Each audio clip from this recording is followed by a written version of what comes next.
Bismillahirrahmanirrahim. Assalamualaikum warahmatullahi wabarakatuh. Alhamdulillah. Allahumma salli ala Sayyidina wa maulana Muhammad ibni Abdillah wa ala alihi wa sahbihi wa man tabi'ahu wa mawalah. Beberapa tahun yang lalu saya hadir mengikuti maulid yang dilaksanakan oleh Sayyidi Al-Habib Muhammad bin Haidar bin Syihab hafizahullah wa saddada khutah matta'allahu bituli umurihi. Allah panjangkan umur beliau, Allah sehatkan beliau, menghidupkan kembali cinta kepada Rasulullah sallallahu alaihi wasallam. Waktu itu terniat dalam hati saya, ya Allah, kalau Engkau berikan jalan, saya akan mengundang Habib Muhammad seperti yang dilakukan oleh jamaah. Karena waktu itu kita keliling beberapa rumah jamaah. Sampai akhirnya tahun 2021 kami mulai tinggal di sini bulan Juni. Ketika itu saya kontak Ustadz Al-Nob, mau minta maulid 2021. Kata Ustadz Al-Nob tak dapat lagi karena udah penuh 30 malam, udah habis. Akhirnya terlaksanalah 2022 di dalam aula Syekh Abdurrahman tahun lalu. Kemudian tahun ini kata Ustadz Al-Nob, tolong Ustadz siapkan, kita buat alternatif 2. Kalau aman di luar, kalau hujan kita masuk ke dalam. Alhamdulillah ramai kita berkumpul malam ini, mudah-mudahan bertambahlah keberkahan insyaallah. Panjang umur sehat badan 2023, mudah-mudahan Habib kita semua panjang umur sehat, disampaikan Allah niat, nanti kita buat maulid lagi di Masjid Hajah Rohana insyaallah. Pada kesempatan yang baik ini ada beberapa tulisan yang saya buat secara ringkas saja, singkat, untuk mengulang kaji saja. Lanjut, itu nasab Nabi Muhammad SAW dari Nabi Ibrahim turun kepada Nabi Ishak, lalu kemudian turun ke Nabi Yakub, Nabi Yakub turun kepada Nabi Yusuf, dari Nabi Yusuf itu ada saudaranya Yahuza, itulah Yahudi. Lalu kemudian ada saudaranya Lewi, itulah turun ke bawah kepada Nabi Musa alaihissalam, saudaranya Nabi Harun. Kemudian yang Nabi Sulaiman itu turun ke bawah dari Nabi Daud, Nabi Sulaiman. Lalu kemudian Nabi Zakaria menurunkan Nabi Yahya, sedangkan Zakaria punya istri, istrinya punya saudara namanya Hannah, Hannah melahirkan Maryam, Maryam melahirkan Sayyidina Isa. Lalu kemudian untuk jalur dari Nabi Ibrahim ke Nabi Ismail, Nabi Ismail punya keturunan sampai kepada Sayyidina Adnan, lalu turun ke bawah sampailah kepada Sayyidina Muhammad SAW bin Abdullah bin Abdul Muttalib bin Hashim bin Abdi Manaf bin Qusay. Itu nanti bahan ini bisa diminta ke Khidir depan, minta ke beliau, dah saya kasih. Kalau tak dapat dia salah, saya tak salah lagi. Untuk mengulang, di share ke kawan-kawan. Ini sebagai ringkasan khulasah. Terus pada subuh hari Senin 12 Rabiul Awal tahun pertama sejak peristiwa tentara bergajah tahun 571 Masehi, 40 tahun kekuasaan Kisra, Kisra Raja Persia. Cahaya terang menerangi istana Raja Romawi, itu kata Ibnu Sa'ad, Ahmad dan Ad-Darimi. Api abadi yang kekal abadi disembah orang Majusi padam. Gereja di Buhaira runtuh. Itu riwayat Imam Tabari dan Al-Baihaqi. Abdul Muttalib membawa bayi mulia itu ke dalam Ka'bah, disembelihkan kambing akikah. Dia diberi nama Muhammad sallallahu alaihi wasallam. Dia dikhitankan pada hari ke-7. Sami dikhitankan pada hari ke-8 dengan sunatron. Disusukan oleh Thuwaibah, budak Abu Lahab yang baru saja melahirkan anak laki-laki bernama Masruh. Jadi saudara sesusuan Nabi. Thuwaibah menyusukan juga yang lain Hamzah. Makanya Hamzah bin Abdul Thalib itu paman Nabi, juga saudara sesusuan, yang meninggal dibunuh oleh Wahsy waktu perang Uhud. Setelah itu dia menyusukan Abu Salamah bin Abdul Asad Al-Makhzumi. Terus lanjut. Umur 4 tahun dada Nabi SAW dibedah. Peristiwa ini terjadi di Bani Sa'ad. Waktu dia disusukan oleh Halimatus Sa'diyah. Sa'atus Sa'diyah. Jibril datang kepada Rasulullah waktu dia sedang main sama anak-anak. Lalu Jibril menariknya, membuatnya pingsan, dibelah dadanya, kemudian mengeluarkan jantungnya, dikeluarkan segumpal darah. Jibril berkata, ini bagian dari setan. Kemudian Jibril mencucinya dengan bejana emas, dengan air zam-zam, mengumpulkannya kembali dan mengembalikannya ke tempatnya. Lalu anak-anak kecil itu datang ke ibu susu mereka. Kata mereka, Muhammad sudah dibunuh. Jadi anak-anak itu melihat. Mereka datang menemui Nabi dalam keadaan pucat. Anas berkata, yang meriwayatkan Anas bin Malik. Apa kata dia? Ara athara dhalikal mikhyat. Saya melihat bekas jahitan di dada Nabi. Anas bin Malik yang meriwayatkan hadis ini pernah melihat dengan matanya bekas jahitan itu di dada Nabi. Jadi itu bukan kiasan, memang betul-betul dibedah dada Nabi. Hadisnya sahih. Jangan cepat betul dir. Hadis sahih Muslim. Terus 6. Umur 6 tahun Halimah merasa khawatir, maka dikembalikannya lah Nabi ini kepada Aminah, Sayyidatuna Aminah. Lalu kemudian dibawalah Nabi untuk ziarah ke makam Abdullah di Yathrib. Walamma tamma min hamlihi syahrani ala ashhuril mashhuril aqwalil marwiyah tufiya bil madinatil munawwarati abuhu Abdullah. Itulah dia, meninggal. Lalu dibawalah ke sana, maksud hati untuk mengenalkan ke almarhum ayah. Inilah kubur ayah engkau. Begitu balik dari sana, meninggal pula Sayyidatuna Aminah di Abwa. Bisa antum bayangkan. Maksud hati mau mengenalkan anak ke almarhum ayah, pulang, waktu pergi ayah tak ada. Begitu balik ayah tak ada, mak tak ada. Terus umur 8 tahun Abdul Muthalib membentangkan karpet di samping Ka'bah. Anak-anak Abdul Muthalib tak ada yang berani duduk di ambal itu. Nabi Muhammad duduk, tak seorang pun anak. Nabi Muhammad duduk situ. Lalu kemudian anak-anak Abdul Muthalib yang lain melarang, jangan Muhammad, jangan duduk situ. Kata Abdul Muthalib, biarkan dia. Kenapa? Ayahnya sudah meninggal dunia. Demi Allah dia akan memiliki kedudukan yang tinggi. Jadi Abdul Muthalib sudah ada firasat bahwa cucunya ini nanti orang hebat. Kemudian dia duduk bersamanya, diusapnya pundak cucunya itu. Senang dia menengok Nabi Muhammad sallallahu alaihi wasallam. Wa yasurruhu ma yarahu yasna.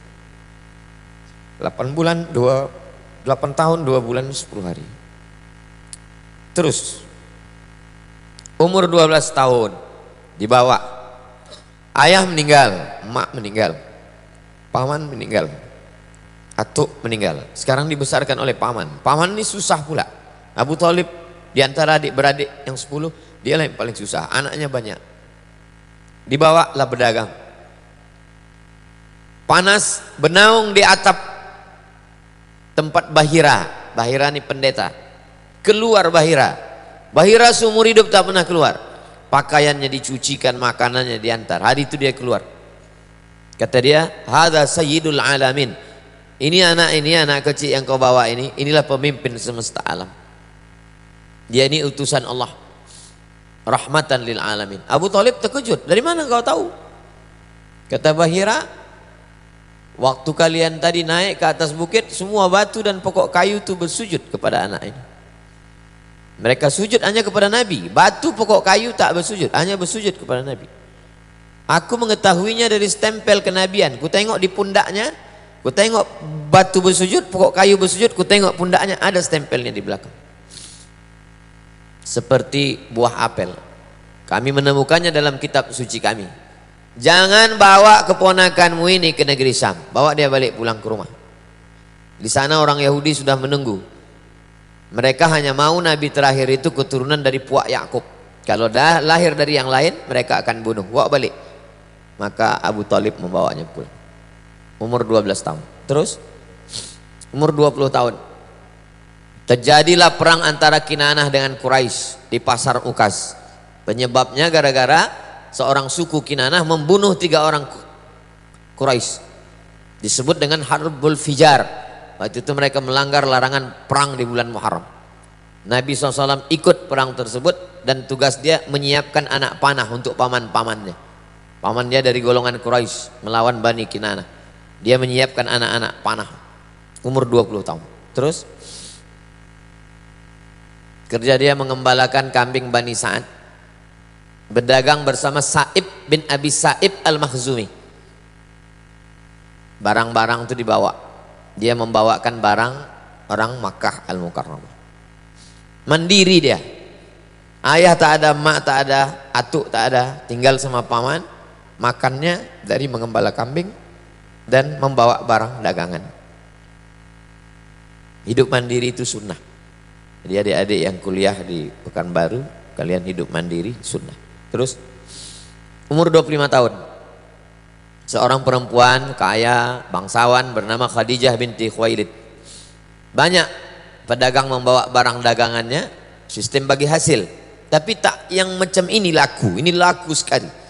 Lalu kemudian Nabi SAW membawa barang dagangan Khadijah ke negeri Syam. Nabi SAW bawa barang tersebut bersama seorang laki-laki namanya Maisarah. Maisarah ini budak dari Khadijah. Khadijah heran.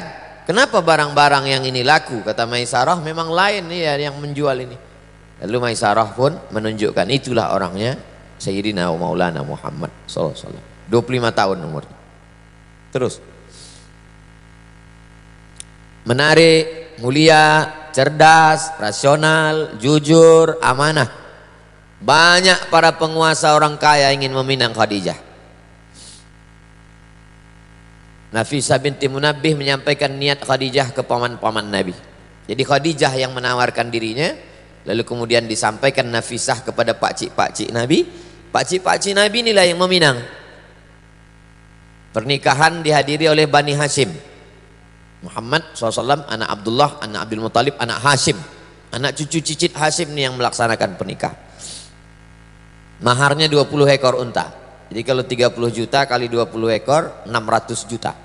Nabi SAW monogami, maksudnya istrinya satu saja bersama Khadijah. Lahirlah anak-anak Al-Qasim, Zainab, Ruqayyah, Ummu Kulthum, Fatimah, Abdullah, Tayyib dan Tahir. Semua meninggal ketika Nabi masih hidup.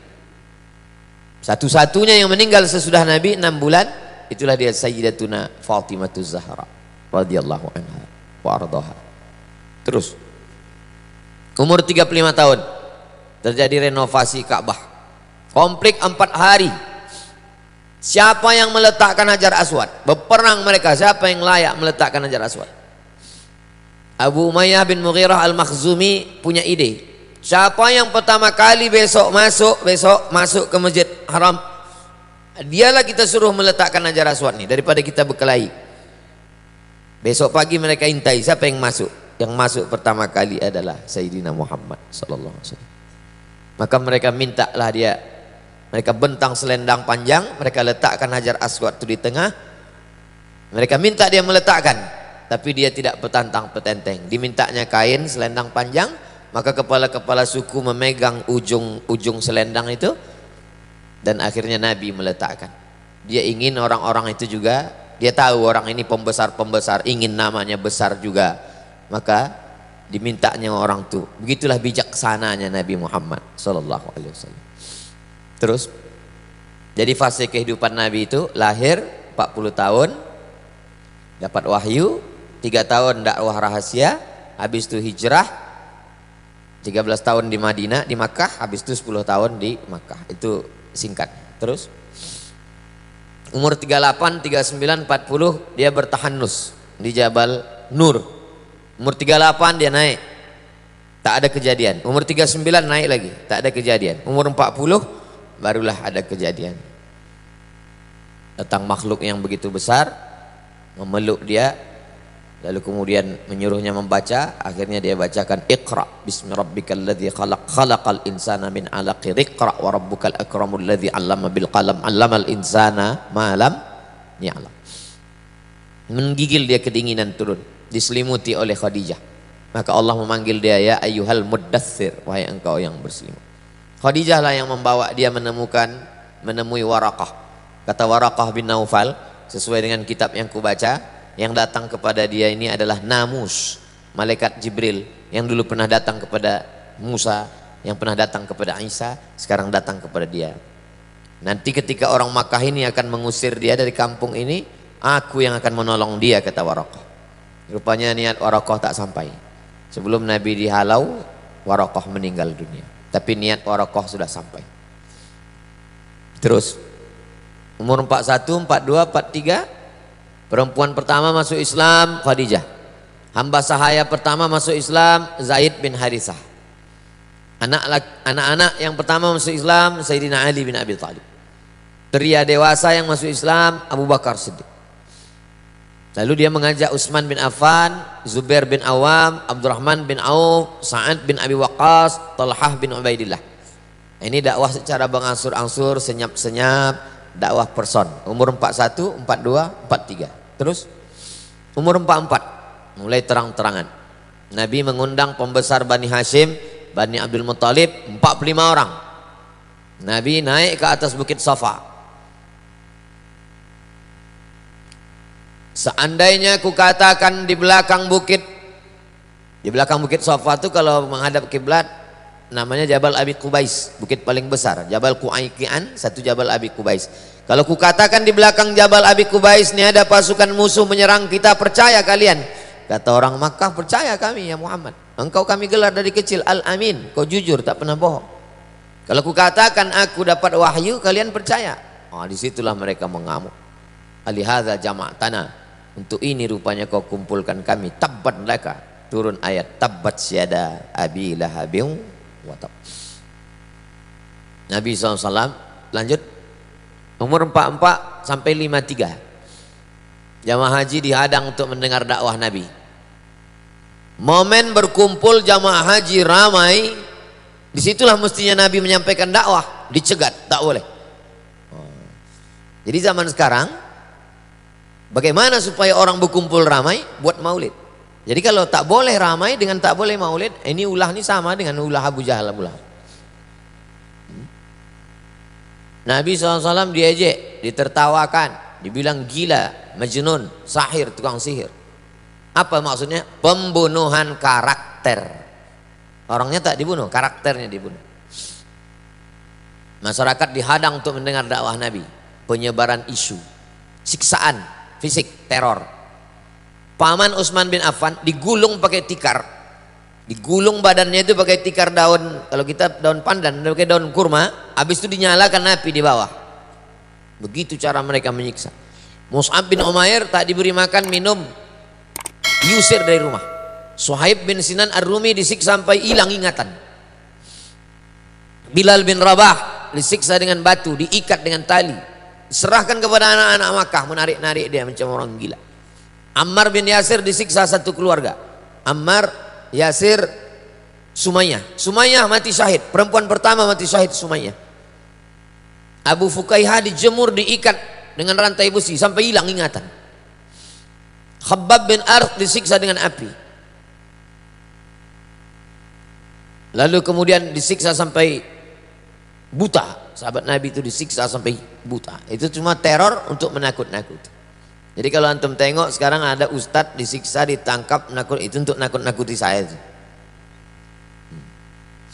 Umur 44 sampai 53 teror terhadap pembela Nabi. Abu Talib. Mana mereka berani ganggu Nabi?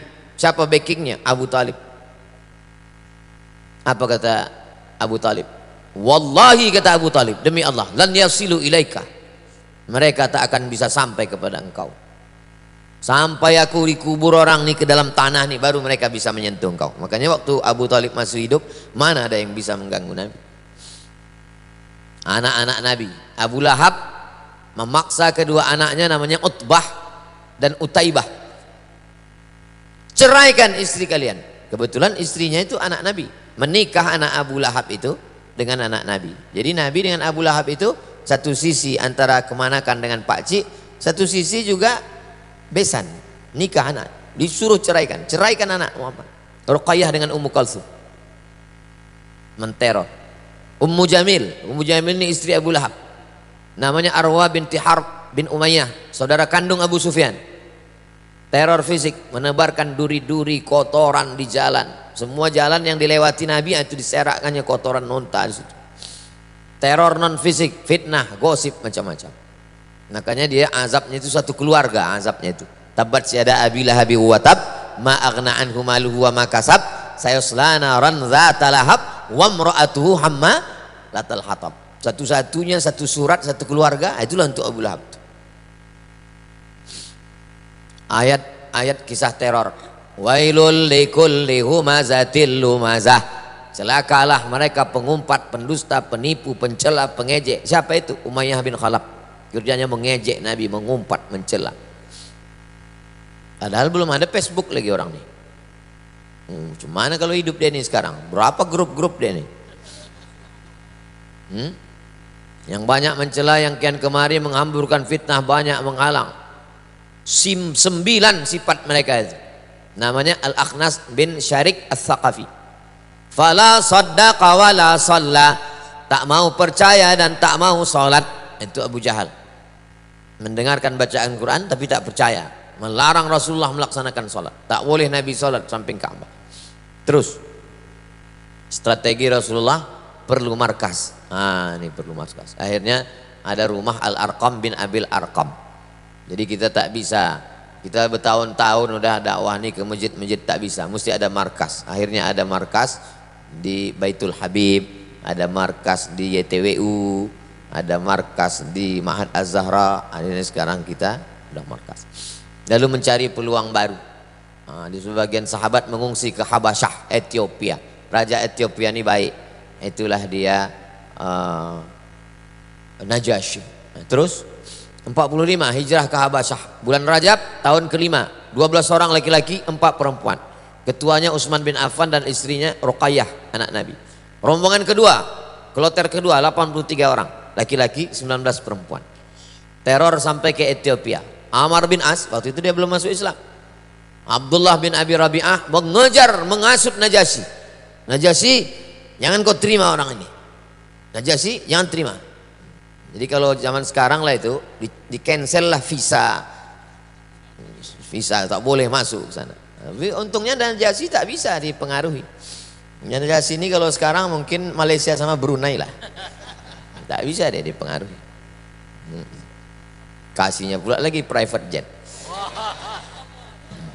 masuk juga sikit. Najasyi minta, kata Najasyi, apa pendapat Muhammad SAW itu tentang Nabi Isa, tentang Isa. Dibacakan Najasyi surat Maryam. Meleleh mata air Najasyi mendengar bagaimana penderitaan Maryam melahirkan Nabi Isa. Tak ada itu dalam kitab dia, selengkap-lengkapnya dalam Quran. Dari mana dapat ini? Itulah maka Nabi sholat ghaib. Sholat ghaib itu kronologisnya karena Najasyi itulah. Sholat ghaib itu adalah untuk Najasyi. Begitu respon Nabi kepada Najasyi. Terus 40 nama ini nampak ada secercah cahaya, mulai nampak cahaya. Kita pun malam ini nampak macam cahaya, rupanya drone. Hamzah bin Abdul Muthalib masuk Islam. Sebabnya Abu Jahal memukul Nabi. Dipukulnya Nabi di atas bukit Safa. Berdarah Nabi dipukul oleh Abu Jahal. Hamzah dia singa Allah, Asadullah. Keponakan kita dipukul, maka dia merasa terhina. Dia datang menemui Abu Jahal, dipukulnya pula. Abu Jahal pakai busur panah. Jadi antum kalau ada dipukul orang, pukul pula dia. Jangan kita diam. Cahaya semakin terang, bulan Zulhijjah tahun ke-6 masuk Islam satu lagi. Ini paling hebat, Umar bin Khattab. Sebelum Umar bin Khattab masuk Islam, mana ada orang berani baca Quran kuat-kuat? Setelah Umar bin Khattab, kenapa orang takut? Umar bin Khattab pemenang lomba gulat pasar Ukas, juara bertahan. Jadi besok antum cari di Ramayana yang tegap-tegap, yang tukang parkir. Mohon maaf ya, nanti disomasi pula sama tukang parkir. Abdullah bin Mas'ud, apa kata Abdullah? Kami tak mampu sholat di samping Ka'bah, tak berani kami sholat samping Ka'bah. Sampai akhirnya Umar bin Khattab masuk Islam. Jadi umur 46 Nabi udah nampak titik-titik kemenangan itu, nampak di usia 46. Macam umur saya ini lah, saya 46 sekarang. Tawaran damai. Rupanya kalau kita udah mulai kuat, datang orang ingin mengajak berdamai. Al-Aswad bin Abdul Muthalib sama Aswad bin Abdul Uzza, Al-Walid bin Mughirah, Umayyah bin Khalaf, As bin Wa'il mulai mengajak berdamai. Kalau sebelumnya kan menyiksa, menteror, ngejek, sekarang tak berani lagi. Mulai ngajak berdamai. Kira-kira kalau kita ganti-gantian ibadah gimana? Sebulan kami sembah Allah, sebulan nanti kau sembah pula Lata, Uzza, Manat, Hubal, Jibril, Taut. Mulai berdamai. Ini kan udah dekat-dekat Pileg ini, gimana kalau kita berdamai ya gitu. Itu maka dikunci gerbang depan tuh. Mana bisa berdamai? Yang tak ada janji, tak ada nama, sampai mati tak terbuka. Terus umur 47 karena berdamai tak mempan, diembargo mereka. Bani Hasyim, Bani Abdul Muthalib diembargo, tak boleh menikahi mereka. Muhammad SAW anak Abdul Muthalib, anak Hasyim, anak Abdi Manaf. Ini Hasyim dengan Abdi Manaf, atuknya, unyangnya ini, kelompok keluarga ini tak boleh menikah dengan mereka, tak boleh jual beli, tak boleh duduk-duduk pun tak boleh, kongko-kongko pun tak boleh, tak boleh interaksi sosial, tak boleh masuk ke rumah mereka bertamu, tak boleh bicara dengan mereka sampai mereka menyerahkan Nabi Muhammad. Selama kalian tak menyerahkan Muhammad SAW, kalian kena embargo. Ditulis oleh, nama penulisnya itu Baqid bin Amir bin Hashim. Rasulullah mendoakannya supaya ya Allah lumpuhkan dia, kata Nabi. Lumpuh dia, betul-betul lumpuh. Jadi kalau ada yang menghalang-halangi maulid ini, antum doakan biar lumpuh dia. Tak salah itu buktinya. Tak mempan orangnya lumpuh, channelnya lumpuh. Di masa sulit ini Abu Talib khawatir mereka membunuh Rasulullah. Dia memerintahkan Rasulullah agar tidur di tempat tidurnya. Allah. Apa kata Abu Talib? Aku takut kau dibunuh mereka, tidur engkau di tempat tidurku, wahai Abu Talib. Dia diperintahkan anak-anaknya mengawal. Anak-anakku mengawal kau semua, wahai Rasulullah SAW. Terus umur 50, kertas embargo tersobek. Hisham bin Amr dari Bani Amir bin Lu'ay, ibunya bernama Atikah bin Abdul Muthalib. Jadi anak bibi Nabi. Jadi keluarga ini kata orang Melayu, tak putus air di cincang. Siapa yang membela Nabi? Hamzah. Siapa yang membela Nabi? Anak Atikah, anak makcik Nabi. Keluarga yang membela. Lobi-lobi kafir musyrik kepada Abu Talib. Terus Amul Huzn, di saat Nabi perlu berpegang kepada dua dahan, disitulah dua-duanya patah. Kedua tempat berpegang itu patah, Abu Talib dan Khadijah. Khadijah meninggal, Abu Talib pun meninggal. Terus Nabi menikah dengan Saudah binti Zam'ah, suaminya namanya Sakran bin Imran, wafat di Habasyah, Rasulullah menikahinya. Terus sedih di atas sedih, berdakwah ke Taif, nama sukunya Saqib, dihalau mereka Nabi, diusir mereka Nabi. Tak ada tola'al badru alaina, tak ada marhaban ya nurul aini. Apa kata malaikat Jibril? Kalau sampai menetes darah kaki kau itu ke tanah, kuratakan mereka ini semua, wahai Muhammad SAW. Tapi Nabi di tengah kakinya berdarah itu, disapunya kakinya itu. Kalau saya lah begitu, ditawarkan malaikat, kalau sampai kakimu berdarah itu menetes, hai Abdul Somad, kuratakan musuhmu.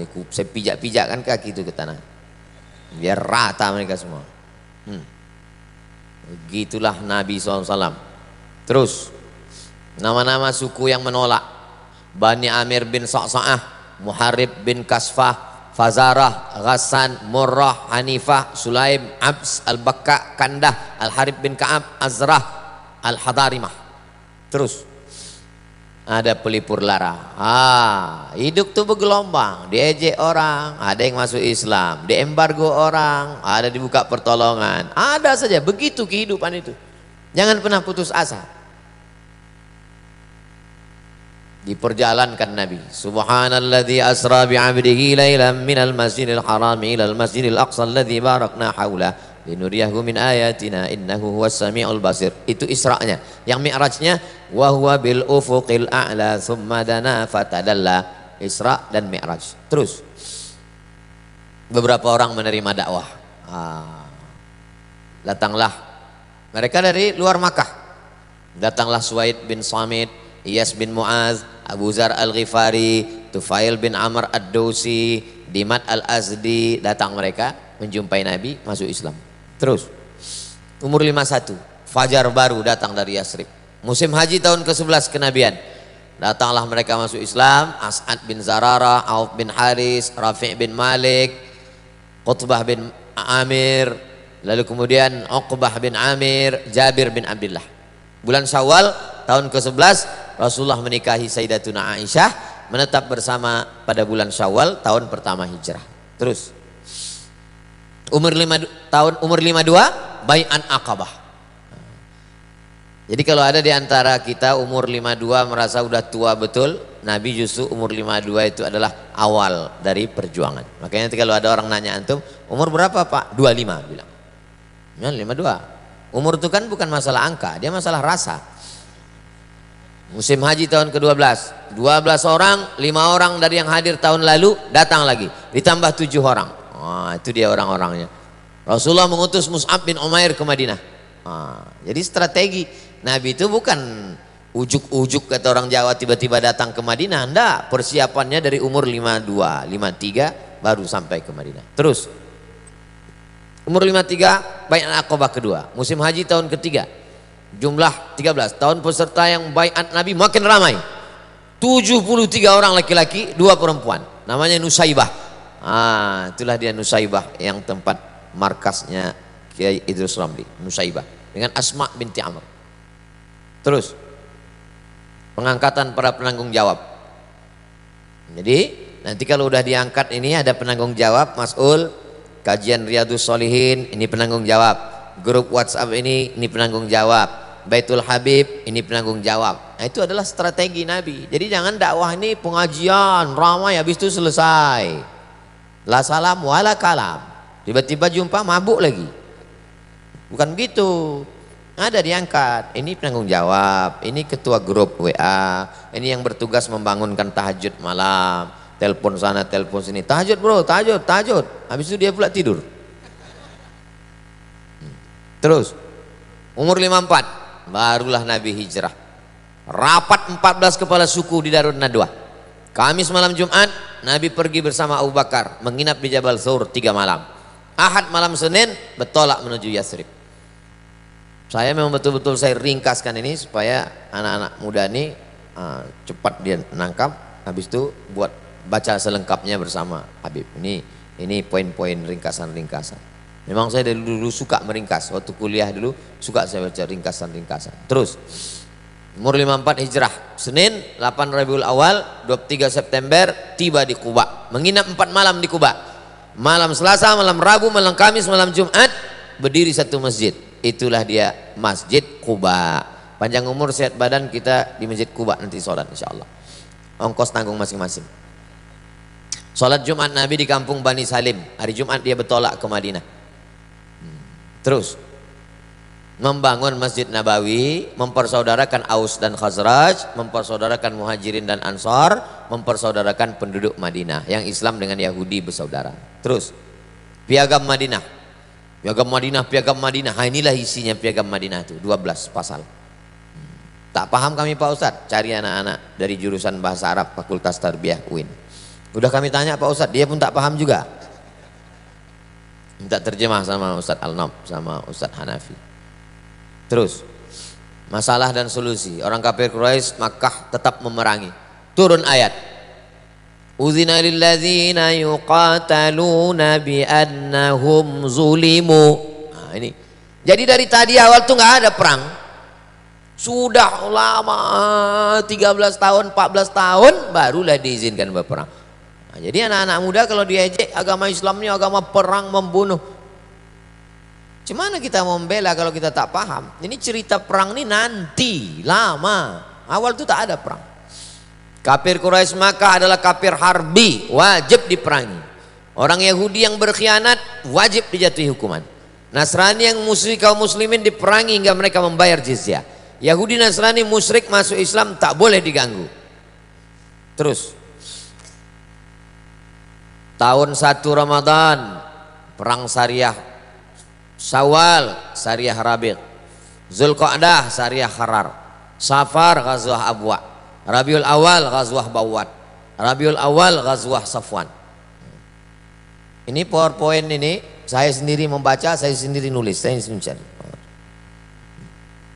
Tulisan saya sendiri. Kalau ada salah-salah nanti diluruskan oleh Habib, oleh ustaz-ustaz kita. Mungkin saya waktu menulis itu karena mau buru-buru atau karena jadwal ceramah penuh atau terus. Safar 2 Hijrah, Ghazwah Abwa, Rabiul Awal tahun kedua. Saya urutkan tahun kedua, tahun ketiga, tahun keempat. Nama perangnya apa, peristiwanya apa, untuk bahan ceramah saya waktu itu. Terus tahun Perang Badar. Perang Badar itu pakai strategi, sengaja berkemah di dekat tempat menyimpan air. Supaya apa? Supaya musuh tak bisa minum. Kuasa air. Kalau mau menang, kuasai air. Air kita sekarang udah dikuasai Salafi.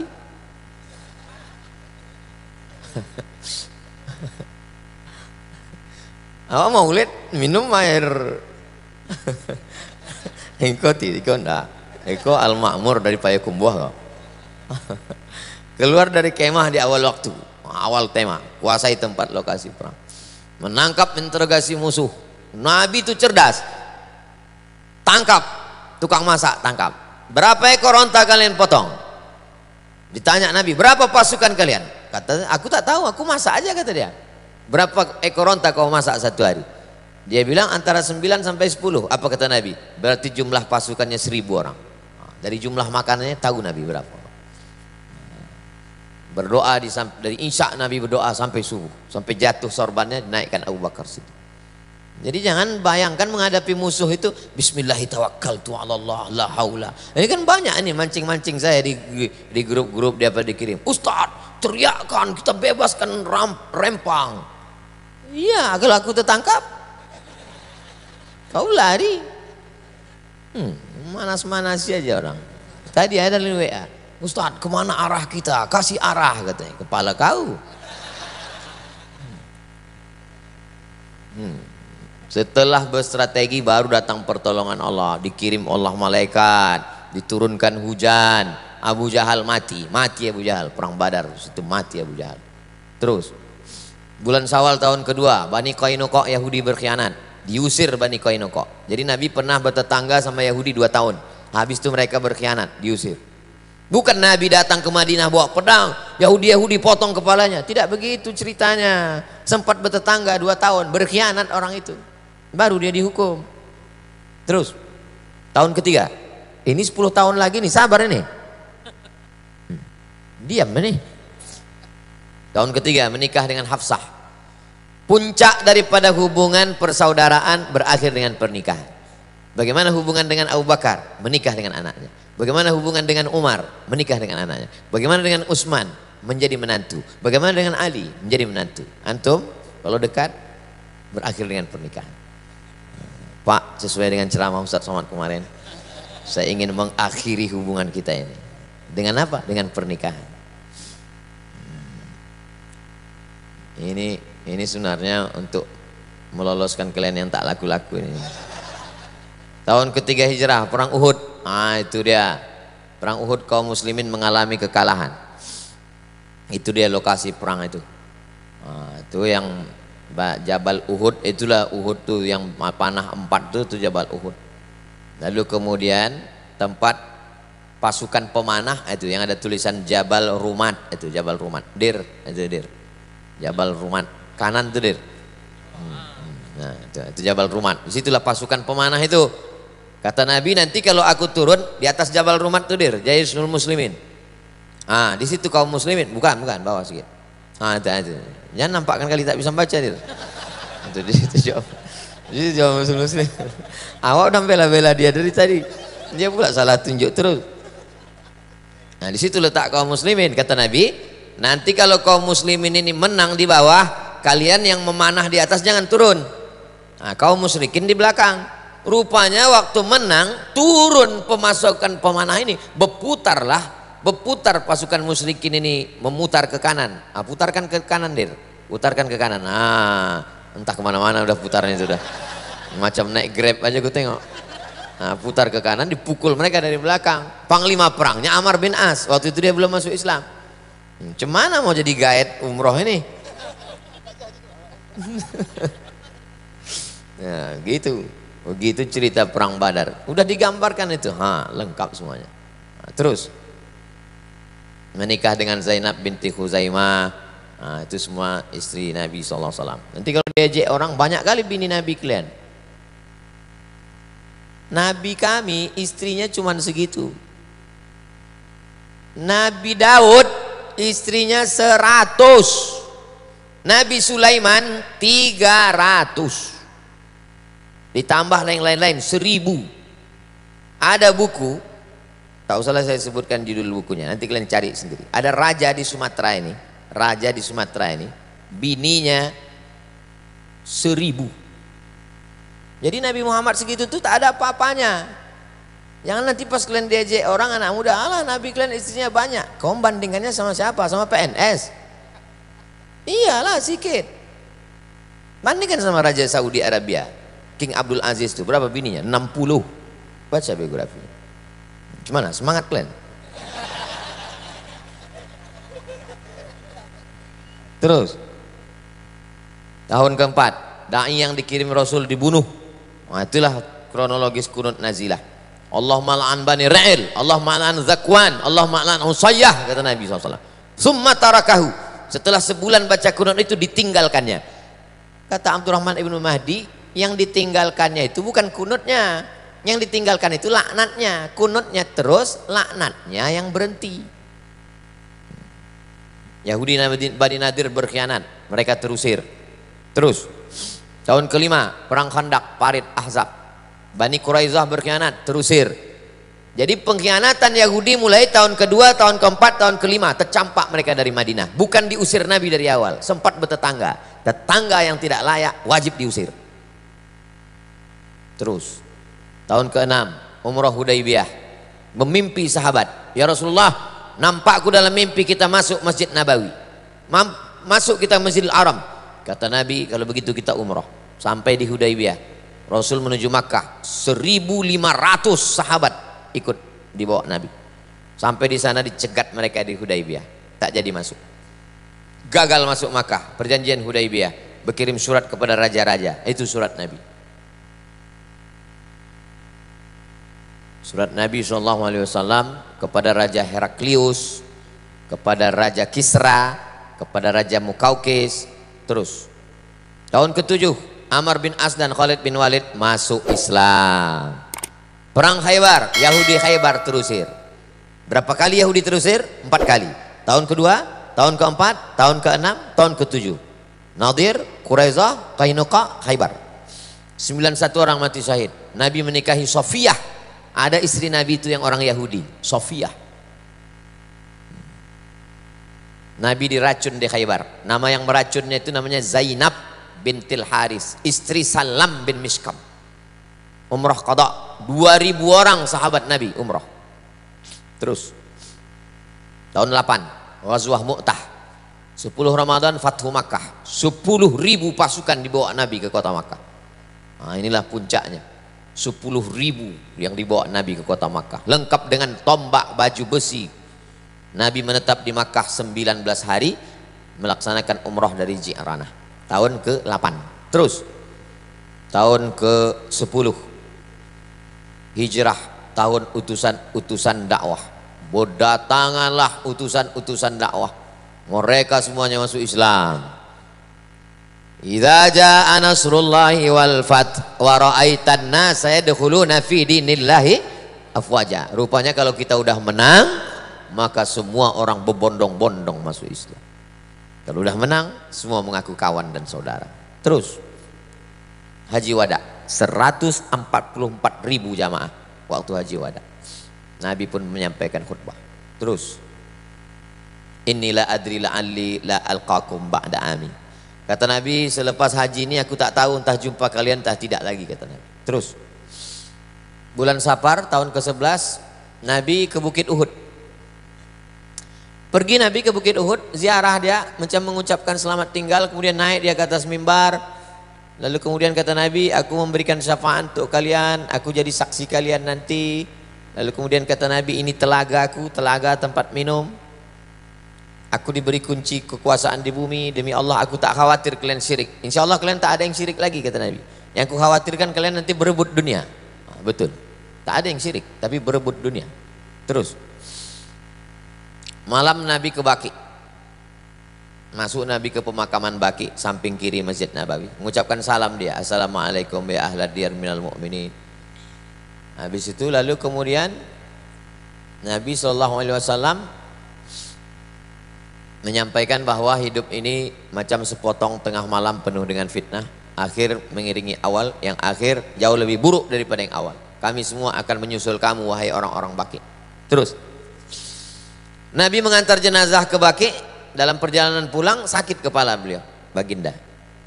Makin panas suhu badannya, sampai panasnya itu terasa di alas kepala. Jadi di alas pakai kain, melekat panasnya itu di kain. Tapi dia tetap mimpin sholat berjamaah. 11 hari dia mimpin sholat dalam keadaan demam. Terus sakitnya makin parah, dibawa ke rumah Aisyah Ummul Mukminin, dipapah oleh Fadl bin Abbas dan Ali bin Abi Thalib, sepupu-sepupunya ini. Yang satu anak Abbas, yang satu anak Abu Thalib. Aisyah membacakan Al-Falaq, An-Nas, doa itu.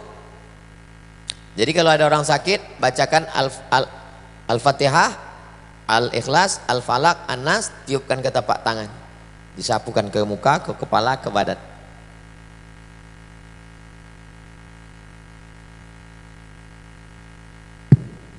Syukur. Lalu kemudian ayat-ayat doa itu ke tapak tangan Rasul, diusapkan ke wajah dan ke badan Nabi. Terus suhu Nabi makin panas, makin tinggi, Nabi pingsan. Ketika Nabi bangun, sadar, disiramkan air ke wajahnya. Setelah ringan dia minta masuk ke masjid. Duduk dia di atas mimbar. Itulah terakhir kali dia duduk di atas mimbar. Hari Rabu terakhir kali di atas mimbar. Apa kata di atas mimbar itu? Kalau pernah aku mencambuk kuda, ujung cambuk itu kena ke belakang kalian, siapa yang mau membalas, balaslah, kata dia. Kalau pernah cakapku menyakiti hati kalian, kalau kalian tersinggung, kalau kalian mau balas sekarang, balaslah, kata. Kalau ada pernah duit kalian kupinjam, kalau kalian mau tuntut, tuntutlah sekarang. Hari terakhir dia naik ke atas mimbar, hari Rabu. Terus kemudian Nabi turun, dia laksanakan sholat zuhur. Kemudian dia naik mimbar lagi. Seorang laki-laki berkata, engkau ada utang 3 dirham ya Rasulullah. Kata Nabi kepada Fadl, bayarkan Fadl. Terus Nabi masih mimpin sholat maghrib. Dibacanya surat Al-Mursalat. Sholat isya, sakitnya makin keras. Beliau tak bisa lagi keluar. Kemudian Nabi tanya, mereka udah sholat? Kata,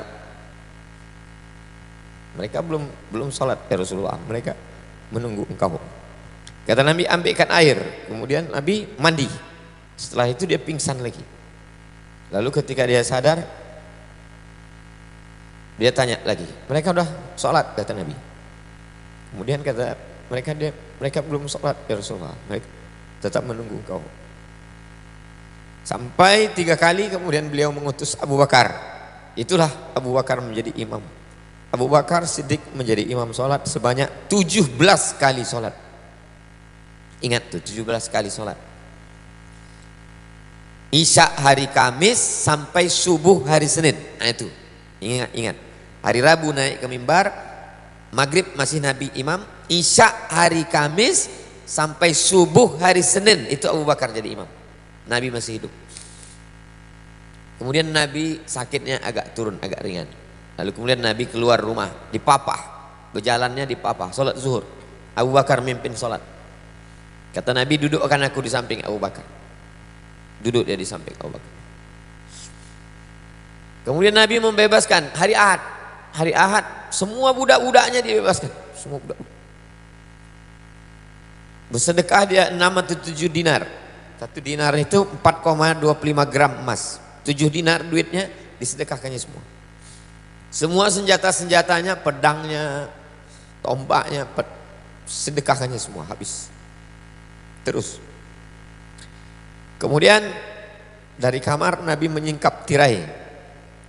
Tirai kamar Nabi itu terus langsung ke Masjid Nabawi, karena dinding kamarnya itu terus ke dinding Taman Raudhah. Nabi membuka tirai, sahabat tegak menunggu dia mau sholat. Waktu dibukanya tirai itu senyum dia. Kemudian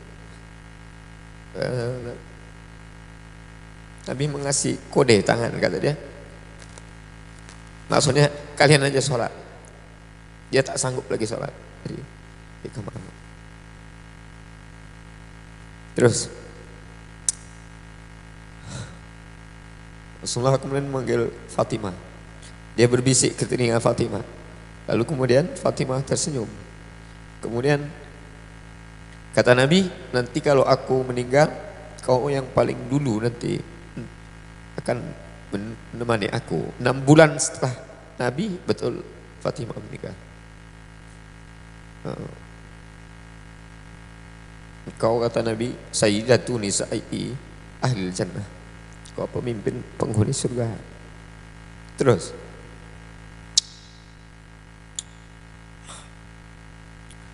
kata Nabi, kata Fatimah, sakit wahai ayahanda, wahai Rasulullah. Kata Nabi, ini sakit yang terakhir Fatimah. Setelah ini tak ada lagi sakit. Kemudian Nabi memanggil Hasan, Nabi memanggil Sayyidina Al-Husain, Nabi mencium mereka, Nabi menyampaikan pesan-pesan, Nabi menyampaikan wasiat-wasiat. Terus Rasulullah semakin parah. Kemudian Aisyah, kata Nabi, masih terasa sisa racun yang tertelan waktu di Khaybar. Aku merasakan sisa racun yang dikasih oleh orang Yahudi. Kemudian diletakkan kain menutup wajah Nabi. Ketika Nabi tersadar dari pingsannya, Nabi menyingkapkan kain itu. Apa kata Nabi? La'anallahu al-yahud wan nasara. Allah melaknat Yahudi dan Nasrani, karena mereka menjadikan kubur nabi-nabi mereka sebagai tempat ibadah. Jangan jadikan kuburku sebagai tempat ibadah. Kemudian Nabi terus mengulang. Kata Nabi, as-salah, as-salah, as-salah, as-salah. Maksudnya hablum minallah, salah. Wa ma malakat aimanukum, hamba sahaya kamu, hablum minannas. Hamba sahaya paling lemah. Jangan kalian menyakiti orang, jangan kalian menzalimi orang. Hubungan kalian dengan Allah, salat, salat. Jangan tinggalkan salat. Hari Senin menjelang siang, Abdurrahman bin Abi Bakar masuk ke kamar membawa siwak. Lalu kemudian Nabi waktu itu di pangkuan Sayyidatuna Aisyah. Aisyah melihat mata Nabi, dia tahu bahwa Nabi ingin bersiwak. Lalu kemudian Sayyidatuna Aisyah memecah ujung siwak itu dengan mulutnya. Air liur dia terakhir itulah ke mulut Nabi SAW. Nabi mengangkatkan kepalanya, Nabi bersiwak. Itulah kenapa para habaib, kemudian Nabi masukkan tangannya ke dalam mangkok berisi air, lalu mengusapkan air itu ke wajahnya. Diusapkannya air itu ke wajahnya, kata dia, la ilaha illallah, inna lil mauti sakarat. Sesungguhnya mati itu sakarat, sakaratul maut itu sangat menyakitkan. Terus menjelang siang hari Senin, selesai bersiwak, Rasulullah mengangkat tangannya ke atas, matanya ke arah atap kamar, bibirnya bergerak.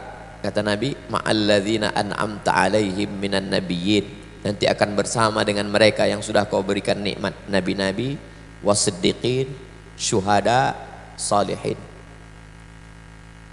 Allah maghfirli, ampunkan aku, warhamni, sayangi aku, wa alhiqni birrafiqil a'la. Allahumma rafiqul a'la, Allahumma rafiqul a'la, Allahumma rafiqul a'la. Waktu duha hari Senin, saat matahari mulai agak memanas, 12 Rabiul Awal tahun 11 Hijrah. Terus Allahumma sholli ala sayyidina Muhammad. Itulah yang dapat saya bacakan. Saya tidak tausiah, saya hanya membacakan yang pernah saya kumpulkan. Mohon maaf Habib, mohon maaf Ustadz Al-Maaf, mohon maaf Ustadz Jamal, mohon maaf para asatiz, Ustadz Hanafi, para asatiz yang tak dapat saya sebutkan satu persatu. Itulah yang dapat saya bacakan malam ini. Filenya boleh bagi-bagikan. Terima kasih, jazakumullah khairan. Saya kembalikan ke Ustadz Al-Maaf. Assalamualaikum warahmatullahi wabarakatuh.